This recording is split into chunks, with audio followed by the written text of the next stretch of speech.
What is up, guys? We are live today. This is a kind of a continuation of yesterday. So if you missed yesterday, I'm coming at you right now. I'm also coming back at you after this video to talk live about how you can be the perfect perfectionist and how you can better yourself as a pre-med without taking it the wrong way and being all this guilt and all this self-blame on yourself. So we're going to talk about that in a second. So we got 2 live streams today. Double your pleasure, double your pain, if you will. So thank you guys for getting on here. But I want to start, and the world is life is interesting. The world is interesting, and it's funny how things happen at the right time, right? And so last night I kind of briefly touched on how you can be an activist, how you can help people before you're a doctor. A lot of you guys want to be doctors or nurses or dentists because you guys want to help people, right? That's at the central core of your mission. You feel that in you. If you didn't want to serve people, you wouldn't go into healthcare because there's not a whole lot of benefits outside of that. So you have to really gain pleasure from helping other people. And I talked about that briefly last night, and the world, right, comes together to bring you things when you're ready to see them. And so today, the perfect thing happened to illustrate how you can be an activist every single day. And the opposite, at the same time, is true that the opposite is true at the same time that you can actually destroy someone's life and make the world an uglier place every single day. And so today, I'm in the hospital and I go down to the cafeteria, and at the hospital where I work, I think it's like once a month or maybe once a week. I think it's once a week. On Fridays, I always see them on Fridays, they have a special needs group it's adults who are special needs. And so they have different intellectual disabilities, and they come and they clean up the cafeteria. And it's like a work program to kind of integrate them and help them, get jobs and feel part of society. It's a beautiful program. And so this woman who has Down syndrome is cleaning one of the tables. And this guy is sitting at one of the tables, and she, wasn't fully thinking about it. And she reached over the guy to grab some trash. And she didn't realize she was reaching over his food. And the guy was so rude, he like bumped her arm and was like, "Hey, I'm sitting here. What are you thinking?" And he yelled at her. He's like, "Get out of here."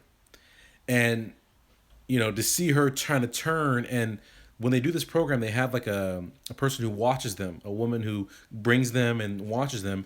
And so the woman like put her arms out and was like, "Hey, come here, it's gonna be okay." And so what was interesting, two things, right? That's terrible, right? It's a terrible human being thing to do. You can't see what's going on. You can't have some kind of compassion in your heart to help somebody out and realize this is, a highlight of her week. She's contributing to society. And so I went up to the guy and I said, "Hey, I know who you are." And he's like, "What?" And I said, "I know who you are." And I said his name to him. And he's like, "How do you know who I am?" And I said, "Because I'm the guy on the other side of the drape." And it turns out this guy is actually a medical student at the place where I work. And I had met him because he was on his surgery rotation currently. And he's a third year. So he's getting ready to apply for residencies, and he wants to go into surgery. And he was super nice in the operating room. And then I come down to the cafeteria, and this guy's an asshole to this person who clearly has an intellectual disability and is out here doing the best she can. And so I told him, I said, "Hey, listen, I know exactly who you are." And I said, "That was so wrong of you and so rude of you and completely uncalled for." I said it was an honest mistake. She was reaching. She didn't harm anything. She doesn't have cooties. What is she really doing to you? And I said, "Just because you're an asshole, I'm going to go tell everybody in the surgery department exactly what you did today and exactly the kind of person you are, and that who you are in the operating room is not who you are in life." And I did that, and he looked at me and he was kind of shocked and like whatever. But I went up there and I exactly did that. I told everybody in the surgery department, I told the front desk, I told everybody, "Listen, this guy, he's a punk." I said, "This is what happened downstairs. Can you believe that?" And everybody was shocked and aghast. And he had to come back up there after there and go to surgeries after this. And people were looking at him like he was crazy. And there's a couple lessons in this. But the first one is be kind to people. It takes nothing to be kind to someone. It takes absolutely nothing not to go out of your way to be rude to people. And some people just don't have it in them, and like it's clear. And so this guy was doing that, and not only was it easy to just be nice, the other thing is that you guys, when you're pre-meds or when you're pre anything, right, and you want to get somewhere, right? You're going somewhere. And this happens on interviews. I've seen this happen where people don't recognize that when you go to an interview, you're on from the moment you leave your house. Anybody could be anybody. You don't know if you're sitting next to the dean. I actually had one of my students who ended up sitting next to one of the medical school faculty on the plane ride to his interview. And so you guys have to understand that you never know who's watching. So always pretend like your mama's watching, right? Pretend like your mom is sitting right there and like you're trying to make her proud. Be that version of yourself all the time. And A, you won't be an asshole to people. And B, you won't put yourself in a position to wreck your career. Because that character is not going to match into surgery at UCSD. He's just not going to do it because he's a jerk. You can't ever explain that away. You can't, there's no amount of extracurriculars, test scores that's going to explain away you being mean to an intellectually disabled woman who's just trying to help out and clean up around you. So take both those lessons to heart. The third thing is after I told him that, I went over to that girl and I said, hey, listen, you're doing a great job. You know, I have some trash. Will you help me throw it away? And she was so excited. She took the trash and threw it away. It's not a big deal. Whatever. The point is that took nothing for me to, hey, listen, I have some trash. You want to throw it away? Because I was going to throw it away anyway. And she took that trash and she took such pride in the fact that I was leaning on her and asking her for her help. And I could tell that I had brightened her day, and it really took nothing out of my day to do that. And so what I want to encourage you guys to do is, I'm going to call it the rack challenge, right? Everybody likes these challenges. It's the hashtag rack challenge. So it's how do you make a better world out there? It's 2 steps. Okay, are we ready? The first step is I want you every day to be conscious, and at least once a day, but all the time, put yourself in other people's shoes. Think about how someone else might be thinking, how someone else's day might be going. So when someone is mean to you, right, when they're short with you, right, when your spouse is short with you, think about where they might be coming from, what might have happened in their day to cause them to be that way. So put yourself in their shoes and look and see how they would want to be treated. And then the second part is actually treat them that way. So go out of your way. Don't do it for any purpose like, oh, I want to get in good with this person. Just find somebody random, go up to them and commit a random act of kindness. Okay, it's a rack. Random act of kindness. Go up to them and just be good people. And if you get in the habit of going out and being a good person and spreading kindness, it all comes back around to you guys in terms of karma and having love back in your life because you spread love and care with other people. And so I want to encourage you guys to do that. I love interacting with students, A, because I like helping students, but more importantly, I just like giving of myself to other people. I like making other people feel good. And so when I can empower a student, it feels incredible. There's no better feeling. I feel high all the time. And so I want to encourage you guys to have those kind of feelings and also simultaneously make the world a better place. So this video is not really medically related, but it's just for your life, guys. Be good people and look for opportunities to be there and be human and help people. You don't have to be a doctor to help someone. You don't have to be a big shot to help someone. And oftentimes what happens is people aren't used to being good people when they're the small fish, and when they become the big fish, they carry that out and they're continue to be bad people. So always look for ways that you can help other people. That's my message on this video. It has nothing to do with medicine. Just be good human beings. Look for opportunities, random acts of kindness, guys. All right. So let me see if there was any questions right here before I switch over, and we're going to do a stream on how you can be the perfect perfectionist pre-med student. So let me go real quick right here. Renee, thank you. I'm glad you liked that stream yesterday. Very appreciative of your comments. Calera Meister. Everyone has all these funky YouTube names. Hey, Dr. Pinesett, coming to UCSD as a college freshman. Hope to see you there. I hope to see you there. We're going to be doing some nice stuff with UCSD in the fall, including I'm going to be doing an entire day in the fall at UCSD Medical School. Literally, we're going to do either 6 or 8 hours. I haven't figured out what we're going to do. But we're going to do 6 or 8 hours where literally I'm going to sit in an auditorium with a bunch of you guys at UCSD and just answer questions. I'm going to get on the whiteboard. I love getting on the whiteboard and pulling the markers out. And we're just going to brainstorm and help you guys kind of prepare for either your transition into UCSD or to start the year off right and have a good year at UCSD. So be ready for that. So Brian, exactly. 1, don't be an asshole. 2, be cool, right? Come on, get it together. Renee, good. Some people need it to be told about themselves. Absolutely, because people do not have the foresight to know what they're about and what they should be doing. How do I get to know my professors at UCI with so many students attending office hours? This is 4 letters of recommendation. So I actually, that's a question that comes up a lot is using professors for letters of recommendation. My actual piece of advice, so everything's strategic, right? That's what I teach you guys is how to be strategic. So the first question you should ask yourself is always is what is the purpose of something? So when you're getting a letter of recommendation, you want to stand out from the pile of everybody else who's getting letters of recommendation. Does a letter of recommendation from a teacher who taught you in a class stand out from the pile? The answer 90% of the time is no. It's absolutely no. Okay? It's not debatable. 1 second, guys. Let's nip this in the butt.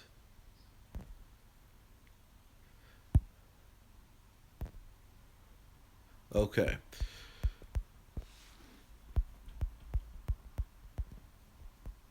Sorry about that, guys. For everyone who saw that graphic language there. I don't know who. I wonder if it's the same couple people. I don't know. They keep making up fake names and coming on here and saying foul language. I don't get it. But anyway, I don't know what they get out of that. The same people probably who were in the cafeteria saying mean things to the intellectually disabled woman. I don't know. But so getting your professor. So first things first. Does a letter of recommendation from a professor stand out? You it doesn't in general. So if you can, what you want to do is you want to have letters of recommendation from other people. So your research people, people that know you well, your acquaintances, people that are extracurriculars you're involved in, because they'll actually know you, they'll know your personality, and they'll be able to speak more to who you are and who you will be as a benefit to a medical school. So that's the first thing I would say is when you're looking for letters of recommendation, only use professors who teach your classes as a last resort because their letters, right? There's 1,000 people in office hours, so their letters are gonna be more generic than someone who you're in a continuous extracurricular with that you have one-on-one contact with. Does that make sense? So that's step one. But sometimes you need a professor who taught you in a class. Maybe you really got to know them well, right? So if you're gonna get a letter from them, how do you make the most out of that letter? Well, the first thing is that it's easy to go to office hours the week classes start, and it's easy to go the week right before midterms and tests. So if you're really planning on getting a letter of recommendation from a professor, I would say plan it out and make sure you're at office hours every week. Additionally, make it a habit of making first contact before the class even starts. So, like a week before the class, send an email to the professor, say, hey, listen, I'm in your class. Here's a little bit about me. I'm really excited for the course. Is there any tips that you can give me before we start about doing well in this class? And what's even better than actually saying that is there any tips you can do me well to do well in this class? Those general questions are kind of bad, make you kind of sit into a like a pocket of all the commoners because I get emails like that all the time, and they're good questions or whatever, but it's like those aren't the questions I like to answer. So it's like, hey, I'm starting college. Any tips? It's like, well, that's so broad. How about something specific? And so what you want to email the professor is like, hey, listen, this is chemistry 2. I took chemistry 1. I did okay, but I really struggled with, I don't know, the periodic table. Do you have any resources you can recommend about the periodic table? And when you do that, now you've asked a higher level, more intelligent question, and you've stood up above the pack right from the beginning. And then they can respond to your email. You say, oh, thank you so much. I look forward to seeing you the first day. And then on the first day, you go and say, hey, listen, I was a student who emailed you. You answered my question about the periodic table. Oh my gosh, that resource is so amazing so far. I'm looking so forward to this class. I'm so ready to do well. And that's how you stand up from the start, and you're already ahead. The professor already knows your name, knows what you're about before the class even gets started, before you even get to office hours. You're not directly competing with them anymore. And then at office hours, don't hound the professor, right? Sit back, but when you have a question, ask a question. But being present is half the battle. So that's how you get those letters of recommendation from professors. When you do get these letters of recommendation from your professors, it's important. This is a question that also comes up a lot of times. Wow, that's kind of graphic. One more second, guys.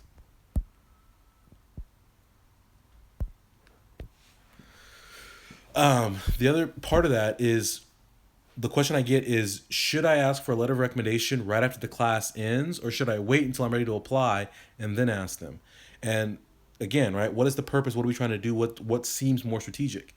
You should absolutely ask your professor for a letter of recommendation right after the class. And the reason is you will be fresh in their mind, and they'll be able to actually write about personal encounters they had with you as opposed to be like, what student was this back from 5 years ago? What's going on? They'll actually know you. And so ask for it right away. But, right, They might not feel comfortable giving you the letter, or you might feel like you're going to lose it. So what you do is you say, listen, I'm not ready to apply yet. I'm going to apply 4 years from now, but I want you to be able to write a strong letter of recommendation from personal experiences about me. Therefore, I was wondering if you could write my letter of recommendation right now for medical school and just hang on to it for me. Or you can send it to my advisor or whoever it is, like a mentor to you, or your biocounseling department, or your people who write your school letter, right? Your department letter. Say, hey, listen, you can send it over this email address. I won't be able to see it, but that way they can have it on file. So when I'm ready to apply, we have it on file. And if, if for some reason you want to touch it up because maybe we stay in touch, that's fine too. But at least we already have it and it's fresh and it's good content. This is the third thing, right? So this is a lot. We're really spinning into this question. But this is my point, guys, is it's easy to be superficial and say, get good letters of recommendation. What's harder is to be thorough and have strategy in everything you do. And that's what I do for you guys is I bring strategy. It's not about generalities. It's about actually having actionable steps that we take to maximize our chances of doing well. So the third thing is when you do a letter of recommendation, you should never just ask someone for a letter of recommendation and have nothing to give them. When you ask for a letter of recommendation, you need to have a letter of recommendation writer packet. So everyone who works with me knows when you go to the letter of recommendation, I give them this skeleton that they can hand to their letter of recommendation writer to get them going. And this packet has a couple components. You can write this down. The first component is a personal statement. And it doesn't have to be a full, long, thorough, like medical school personal statement. It can be one paragraph just about you, kind of giving them some insight into who you are, right? So give them a little blurb about who you were, where you came from, what your childhood was like. 2-3 sentences. Hey, I'm from California. It's sunny there. I loved it. Grew up with my family. It was cool, right? Whatever. Then a couple sentences about who you are right now. Listen, I'm here at college. I'm really nervous about it, but I'm very much so aspiring to be great and trying to get better every day. Here are some things that I enjoy right now. I'm involved in research. I'm involved in this, da da da. Third part is what you want to do in the future. I want to go to medical school. And this is why I want to go to medical school. And with my medical degree, this is what I will do. And just kind of lay it out for them. Real quick, real brief. Then the second thing you need, once you have the personal statement in there, is you need an up-to-date resume or CV. Give it to them. When you write your resume or CV, and this is a whole nother video, market yourself. Don't just write down, as an RA, I'm responsible for monitoring the children and make sure they don't burn the building down, right? That's boring. So really focus on not the what that you do, but the how you do it and how you do it special and unique from other people. Right? The third thing you need in that packet is a sample letter of recommendation. So what you're going to do here is you're going to write your own letter of recommendation as if you were them writing about your guys' experiences. And what that does is it provides them with a guideline of that they can use and gives them stories and fodder and all these things for when they go to write their letter of recommendation. So that way it's not so random. It becomes much more personalized, much more specific. It meets your purpose, right? Because you're writing it with your purpose in mind. So they're going to take that and they're going to write then with your purpose in mind and help you get where you want to go. And so those are some steps that you can do in the packet, and you can put some other things in there, but this is getting too long for this video. But that's how you would go about getting a letter of recommendation from a professor strategically, right? Breaking it down, all those different steps. So if that's helpful, give me a like right now. Let me know that you guys are still with me and that that made sense to everybody.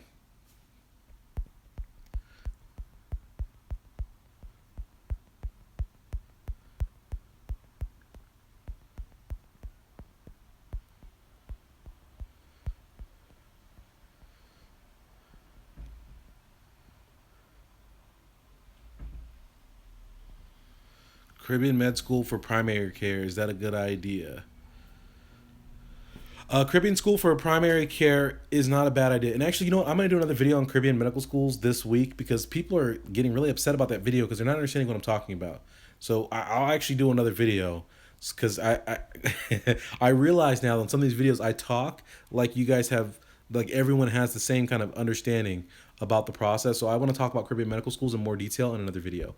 When you come into Miami, Keglia, when are you having me out in Miami? Let me know. Send me an invite. I'll come out.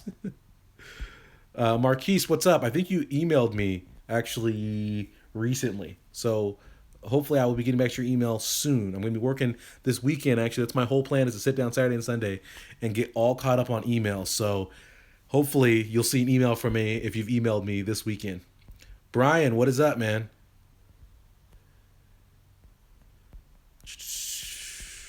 Ahmed, how can I get opportunities to get involved in clinical research? P.S. I'm an RT student, eventually wanting to go to medical school. I love RTs. They work closely with the anesthesia. That's a good question too. And that's actually something I can do in a whole nother video. That's a long, right? Because everything's detailed. So we can do it in a whole nother video. Um, I'm going to get back to you guys. Like I said, I'm going to do another video on being the perfect perfectionist. We're going to do that in a couple minutes. I'm going to come back to you guys. But I actually hear my wife and child coming home. So I want to greet them and say hello before I put the kid to bed. So I'm going to do that. I'm going to greet my kid, bath time, and then we're back live on YouTube in exactly 15 to 20 minutes ish. Is that exactly? 15 to 20 minutes 15 to 20 minutes from now, we're going live again talking about being the perfect perfectionist. So Norris, I'm glad to have you first time in the live chat. I just saw that pop up. All right, but we're back. 15 to 20 minutes. I got to do the kid a bath. He loves the bath. He loves the water and the boats and all that kind of good stuff. So we have a good time. So thank you guys for tuning in. Be back 15 to 20 minutes. We're going to talk about being the perfect pre-med perfectionist. Thanks, guys.